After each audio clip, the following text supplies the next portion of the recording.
সম্মানিত প্রিয় দর্শক, আশা করি সকলেই ভালো আছেন। প্রিয় দর্শক, এই ভিডিওতে আমি আপনাদেরকে শিখিয়ে দেব কিভাবে তাহাজ্জুদ নামাজ আদায় করতে হয়।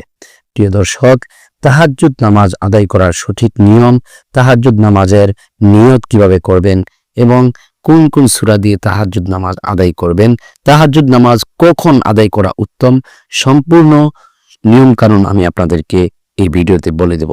এই জন্য ভিডিওটি না টেনে সম্পূর্ণ ভিডিওটি দেখতে থাকুন। সম্মানিত প্রিয় দর্শক, তাহাজ্জুদ নামাজ আদায় করার উত্তম সময় হলো সুবহে সাদিকের পূর্বে আদায় করা। সম্মানিত প্রিয় দর্শক, তাহাজ্জুদ নামাজ 2 রাকাত করে আদায় করতে হয়। 2 রাকাত করে 4 রাকাত, 8 রাকাত অথবা 12 রাকাত, আপনার যত রাকাত পড়তে মনে চায় আপনি অত রাকাত পড়তে পারেন।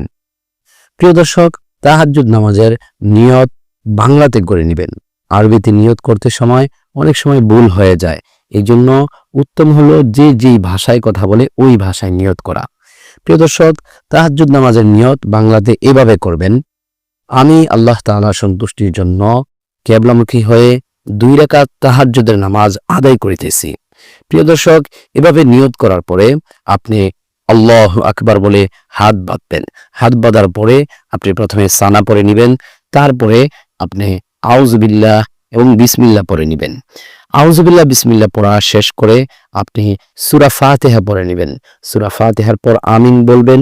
তারপরে আপনার কাছে যেই সূরাটি সবচেয়ে সহজ মনে হয় ওইরকম একটি সূরা আপনি পড়ে নেবেন। সূরা পড়ার পরে আপনি আল্লাহু আকবার বলে রুকুতে চলে যাবেন।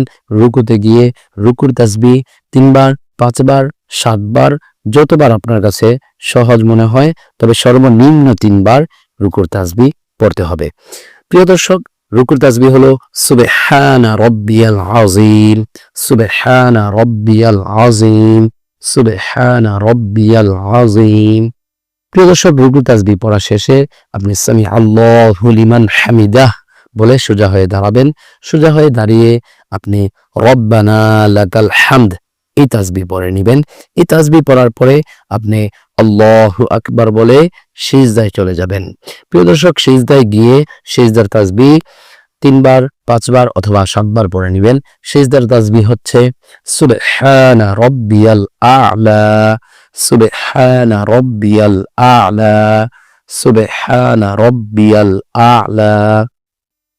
প্রিয় দর্শক, সিজদার তাসবিহ পড়ার পরে আপনি আল্লাহু আকবার বলে সোজা হয়ে বসবেন। সোজা হয়ে বসে রব্বিগফিরলি, রব্বিগফিরলি, রব্বিগফিরলি এভাবে 3 বার পড়তে পারেন। যদি না পড়েন তাতে কোনো সমস্যা হবে না।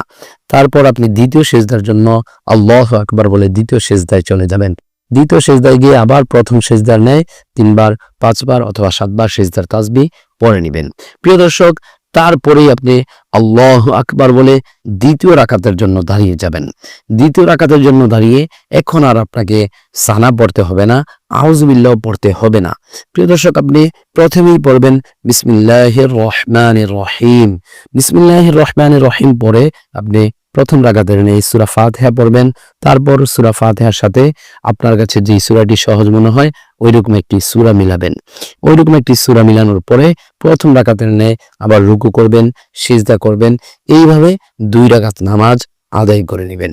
প্রিয় দর্শক, 2 রাকাত নামাজ আদায় করে আল্লাহ তাআলার কাছে কিছুক্ষণ দোয়া করতে পারেন। তারপর আপনি আবার 2 রাকাত নামাজ পড়বেন। এইভাবে 4 রাকাত, 6 রাকাত, 8 রাকাত, 10, 12 রাকাত আপনার কাছে যত রাকাত পড়তে মনে হয়, আপনার মনে চায় অত রাকাতই আপনি তাহাজ্জুদ নামাজ আদায় করতে পারবেন। আল্লাহ তাআলা আমাদের সবাইকে তাহাজ্জুদ নামাজ আদায় করার তৌফিক দান করুক। আল্লাহ তাআলা আমাদের সবাইকে বেশি বেশি নেক আমল করে আল্লাহর সন্তুষ্টি অর্জন করার তৌফিক দান করুক। আমিন।